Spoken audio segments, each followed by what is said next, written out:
ಸರ್ಕಾರದ ಒಂದು ವಿರುದ್ಧ ಪಾದಯಾತ್ರೆ ಮಾಡಿದ್ರೆ ಭಾಳ ಯಶಸ್ವಿಯಾಗಿ ಜನ ಸಿಗುವಂಥ ನೋಡಲಿಕ್ಕೆ ಜನ ಒಂದು ಏನು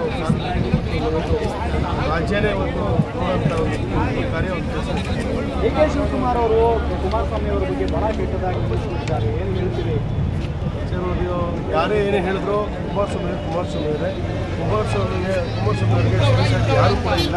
ಇವತ್ತು ಕುಮಾರಸ್ವಾಮಿ ಅವರು ತೋರಿಸ್ಕೊಟ್ಟಿದ್ದು ಇವತ್ತು ರಾಜ್ಯದಲ್ಲಿ ಏನು ಇವತ್ತು BJP ಮತ್ತು JDS ಸಮ್ಮಿಶ್ರ ಸರ್ಕಾರದಲ್ಲಿ ಏನಿತ್ತು ಅದು ಸಮ್ಮಿಶ್ರ ಆಗಿದ್ದರಿಂದ ಇವತ್ತು ನಾವೇ ನೋಡಿದ್ರಿ ಯಾವ ಮಟ್ಟದಲ್ಲಿ ಇವತ್ತು MP ಸಂಸದರು ಎಷ್ಟು ಜನ ಆಯ್ಕೆಯಾಗಿದ್ದಾರೆ. ಈ ನಿಟ್ಟಿನಲ್ಲಿ ಇವತ್ತು ಕೂಡ ನಮ್ಮ JDS ಪಕ್ಷದ ಕುಮಾರಸ್ವಾಮಿ ಅವರು ಒಂದು ಕೇಂದ್ರ ಮಂತ್ರಿ ಆಗಿದ್ದಾರೆ. ಇವತ್ತು ಒಂದು BJP ಮತ್ತು JDS ಒಂದು ಒಗ್ಗಟ್ಟಿನಿಂದ ಇವತ್ತು ನಾವು ದೊಡ್ಡ ಮಟ್ಟದ ಇವತ್ತು ಒಂದು ಪ್ರತಿಭಟನೆ ಮಾಡ್ತಾ ಇದ್ದೀವಿ. ನಾವೇ ನೋಡ್ತಾ ಇದ್ದೀವಿ.